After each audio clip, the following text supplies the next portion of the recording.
Olá pessoal, sejam bem-vindos a mais um vídeo aqui do nosso canal. Hoje vamos refletir sobre o que significa fazer a vontade de Deus, como podemos discerni-la, como aplicá-la no dia a dia, o que a igreja nos ensina sobre isso. Fica aqui até o final porque vamos compartilhar ensinamentos valiosos da doutrina católica e do catecismo da igreja. Fazer a vontade de Deus significa obedecer aos seus mandamentos, buscar a santidade e viver de acordo com o Evangelho. Para iniciar, já vemos a citação de Mateus, capítulo 7, versículo 21. Nem todo aquele que me diz, Senhor, Senhor, entrará no reino dos céus, mas sim aquele que faz a vontade de meu Pai que está nos céus. A vontade de Deus não é uma imposição, mas um chamado ao amor e à liberdade. O que a igreja ensina? O parágrafo 2822 do Catecismo da Igreja Católica diz o seguinte: é vontade de nosso Pai que todos sejam salvos e cheguem ao conhecimento da verdade. Ele está usando de paciência para convosco, pois não deseja que ninguém se perca. Seu mandamento, que resume todos os outros e que nos diz toda a sua vontade, é que nos amemos uns aos outros como ele nos amou. A vontade divina se revela de 3 formas principais: através das Escrituras, pelos mandamentos, que é a obediência à lei de Deus e aos ensinamentos de Cristo, e na vida cotidiana, que são as aceitações das provações e discernimento nas decisões. No SIC 1830 e 1831, vemos a importância do Espírito Santo na compreensão da vontade de Deus. A vida moral dos cristãos é sustentada pelos dons do Espírito Santo. Estes são as disposições permanentes que tornam um homem dócil para seguir os impulsos do mesmo Espírito. Os 7 dons do Espírito Santo são sabedoria, inteligência, conselho, fortaleza, ciência, piedade, temor de Deus, em plenitude pertencem a Cristo, filho de Davi. Completam e levam à perfeição as virtudes daqueles que os recebem. Tornam os fiéis dóceis para obedecer prontamente às inspirações divinas. Como discernir a vontade de Deus? Aqui estão algumas práticas. Pela oração, buscar intimidade com Deus e pedir sabedoria. Leitura da palavra, meditação diária da Bíblia. Direção espiritual, buscar aconselhamento com sacerdotes e guias espirituais. Observar os sinais, como Deus se manifesta nas circunstâncias da vida. Então, às vezes, alguma coisa acontece com a gente e se nós estivermos voltados o nosso olhar a Cristo, aos mandamentos, ao Evangelho, nós conseguiremos compreender, discernir qual é a vontade de Deus sobre aquela situação, para que nós fiquemos completos do Espírito Santo, completos de discernimento e graça. Em Romanos, capítulo 12, versículo 2, é dito: não vos conformeis com este mundo, mas transformai-vos pela renovação do vosso espírito, para que possais discernir qual é a vontade de Deus, o que é bom, o que lhe agrada e o que é perfeito. Como viver a vontade de Deus no dia a dia? Através do exercício das virtudes, paciência, humildade e caridade. Perseverança na fé, mesmo diante das dificuldades. Ser missionário no ambiente de trabalho, família e comunidade. Importância da confiança, mesmo sem entender, devemos confiar que Deus tem o melhor para nós. Fazer a vontade de Deus nos leva à santidade e à verdadeira felicidade. Para complementar o entendimento, é fundamental rememorarmos os 10 mandamentos segundo a Igreja Católica, com uma explicação sobre como eles refletem a vontade de Deus e nos orientam para a santidade.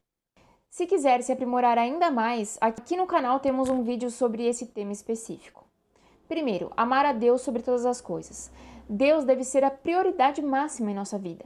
Isso significa colocá-lo acima de tudo, trabalho, prazeres, bens materiais, e confiar inteiramente nele.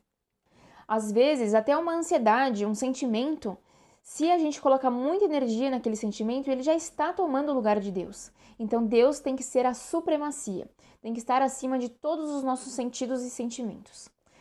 Segundo, não tomar seu santo nome em vão. Devemos tratar o nome de Deus com respeito, sem usá-lo para blasfêmias, juramentos desnecessários ou banalizações. Respeitar seu nome é respeitar sua presença em nossas vidas. Terceiro, guardar domingos e festas de guarda. O domingo é o dia do Senhor, reservado para a Eucaristia e para descanso espiritual. Cumprir esse mandamento nos ajuda a lembrar que nossa vida não se resume ao trabalho, mas ao encontro com Deus e ao cultivo da fé. Quarto, honrar pai e mãe. significa respeitar, amar e cuidar dos pais e autoridades legítimas. É um mandamento que ensina a gratidão e a ordem social, refletindo a obediência a Deus. 5. Não matar. Além de proibir o assassinato propriamente dito, inclui o respeito à vida em todas as formas, desde a concepção até a morte natural. Também envolve evitar ódio, vingança e tudo que destrói a dignidade humana. 6. Não pecar contra a castidade. Deus nos convida a viver a pureza e o amor verdadeiro. Isso inclui respeitar a sexualidade conforme seu plano dentro do matrimônio e evitar a luxúria, a pornografia e a promiscuidade. Não é nem evitar, eu diria eliminar e extinguir essas práticas. 7. Não roubar, respeitar a propriedade e o direito do próximo. Vai além do furto material e inclui práticas injustas, como corrupção, exploração e falta de generosidade para com os necessitados. Não levantar falso testemunho.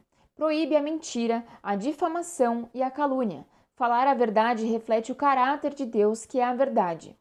A honestidade constrói relacionamentos sólidos e uma sociedade justa. 9. Não desejar a mulher do próximo.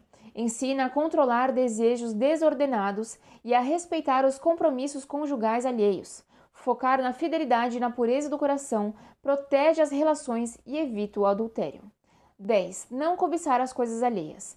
Deus nos ensina a sermos gratos e desapegados. A inveja e a ganância desviam o coração da verdadeira felicidade, que está em Deus e não em bens materiais. Ou seja, os 10 mandamentos não são imposições arbitrárias, mas um caminho de amor e liberdade. Eles refletem a vontade de Deus para que vivamos em plenitude, cultivando uma relação sincera com Ele e com o próximo. Além dos 10 mandamentos, devemos também relembrar dos 7 pecados capitais, pois são disposições da alma que levam ao afastamento de Deus e à prática de outros pecados. A Igreja nos ensina a combatê-los através das virtudes correspondentes. Aqui está uma explicação clara e profunda de cada um. Primeiro, soberba, que é o orgulho. É a exaltação exagerada de si mesmo, o desejo de ser superior aos outros, rejeitando a humildade e a dependência de Deus. Como se manifesta? Arrogância e desprezo pelos outros. Dificuldade em admitir erros e pedir perdão. Falta de humildade para reconhecer as bênçãos de Deus. E a virtude oposta, que é a humildade. Reconhecer que tudo vem de Deus e que somos todos iguais diante dele. 2. Avareza, que é a ganância. É o desejo insaciável de possuir bens materiais ou riquezas, colocando-os acima de Deus e do amor ao próximo. Como se manifesta? Apego excessivo ao dinheiro e aos bens materiais. Falta de generosidade e caridade. Exploração dos outros para benefício próprio.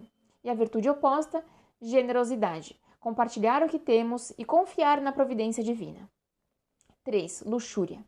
É o desejo desordenado pelo prazer sexual, colocando-o acima da dignidade da pessoa e do propósito do amor verdadeiro. Como se manifesta? Relações sexuais fora do casamento, pornografia e adultério, exploração do outro para satisfação pessoal. E a virtude oposta, a castidade. Viver a sexualidade com pureza e amor verdadeiro. 4. Ira. Raiva descontrolada. É a perda do autocontrole diante de contrariedades, levando ao ódio, vingança e violência. E como se manifesta? Guardar rancor e ressentimentos. Explosões de raiva e agressividade. Desejo de vingança. E a virtude oposta, paciência e mansidão. Controlar as emoções e buscar a paz interior. 5. Gula. É o consumo excessivo de comida, bebida ou qualquer prazer corporal, buscando satisfação acima da moderação e da saúde. Como se manifesta? Comer ou beber além do necessário. Dependência de prazeres físicos para preencher o vazio espiritual. Descuido com a própria saúde. E a virtude oposta? Temperança. Moderação no uso dos bens materiais e prazeres. 6. Inveja. É o desgosto pelo bem ou sucesso do outro, acompanhado do desejo de possuir o que ele tem. E como se manifesta? Falando mal dos outros para diminuí-los. Sentir tristeza pelo sucesso alheio. Comparação constante e insatisfação com a própria vida. E a virtude oposta? Caridade. Alegrar-se com o bem do próximo e desejar seu crescimento. E o 7, preguiça, que é a assídia. É o desânimo para as coisas de Deus e para o cumprimento dos próprios deveres. Como se manifesta? Negligência na vida espiritual, falta de oração e abandono da fé, procrastinação e falta de empenho no trabalho e estudos, e indiferença diante das necessidades dos outros. E a virtude oposta: diligência, buscar cumprir os deveres com amor e dedicação. Nesse sentido, os 7 pecados capitais não são apenas erros morais isolados, mas hábitos que nos afastam de Deus e tornam nossa vida infeliz. A luta contra eles exige oração, esforço e busca pela virtude. Fazer a vontade de Deus significa viver em conformidade com seus mandamentos, rejeitando o pecado e cultivando as virtudes. E isso envolve obedecer aos mandamentos, amar a Deus e ao próximo, respeitar a vida, ser fiel, justo e generoso.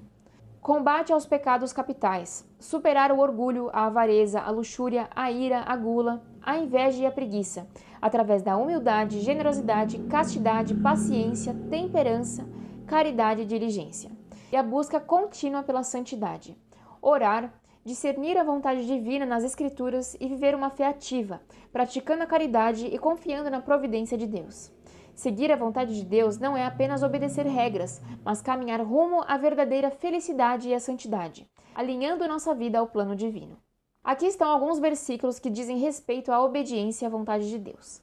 Isaías capítulo 1, versículo 19. Se vocês estiverem dispostos a obedecer, comerão os melhores frutos desta terra. Mateus capítulo 7, versículo 24 e 25. Portanto, quem ouve essas minhas palavras e as pratica é como um homem prudente que construiu a sua casa sobre a rocha. Caiu a chuva, transbordaram os rios, sopraram os ventos e deram contra aquela casa, e ela não caiu, porque tinha seus alicerces na rocha. Lucas capítulo 11, versículo 28.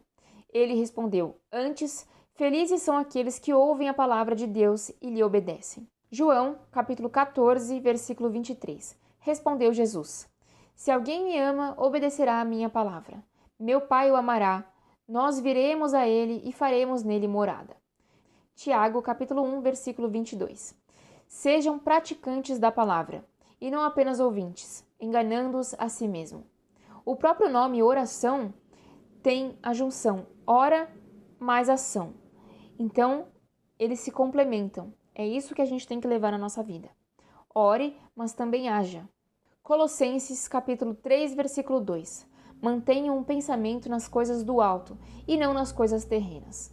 Esses versículos mostram que obedecer a Deus não apenas demonstra nosso amor por Ele, mas também traz bênçãos, proteção e verdadeira felicidade. O Catecismo da Igreja Católica fala sobre a importância de buscar as coisas do alto e viver segundo a vontade de Deus. Aqui estão alguns trechos relevantes. No SIC 1691. Cristão, reconhece a tua dignidade. Por participares agora da natureza divina, não te degeneres, retornando à decadência de tua vida passada. Lembra-te da cabeça a que pertences e do corpo de que és membro. Lembra-te que fostes arrancado do poder das trevas e transferido para a luz e o reino de Deus. No SIC 1816, o discípulo de Cristo não deve apenas guardar a fé e nela viver, mas deve também professá-la, testemunhá-la com firmeza e difundi-la. Todos devem estar prontos a confessar Cristo perante os homens e segui-lo no caminho da cruz, entre perseguições que nunca faltam à Igreja. O serviço e o testemunho da fé são requisitos da salvação. Todo aquele, pois, que se declarar por mim diante dos homens, também eu me declararei por ele diante do meu Pai que está nos céus. Aquele, porém, que me renegar diante dos homens, também eu o renegarei diante de meu Pai que está nos céus. Isso nos lembra que nossa vida deve estar voltada para o céu, buscando viver as virtudes ensinadas por Jesus. No SIC 2544, Jesus convida seus discípulos a preferirem a Ele, a tudo e a todos, e lhes propõe renunciar a todos os seus bens. Jesus ordena a seus discípulos que o prefiram a tudo e a todos e lhes propõe que renunciem a todos os bens, por causa dele e do Evangelho. Pouco antes de sua paixão, deu-lhes como exemplo a pobre viúva de Jerusalém que, em sua indigência, deu tudo o que possuía para viver. O preceito do desprendimento das riquezas é obrigatório para se entrar no reino dos céus. Isso está alinhado com o ensinamento de Jesus sobre buscar primeiro o reino de Deus, que está lá em Mateus capítulo 6, versículo 33. Esses parágrafos mostram como a fé cristã nos chama a viver com os olhos voltados para Deus, sem nos apegarmos excessivamente ao materialismo e às preocupações mundanas. A vontade de Deus para nós é clara.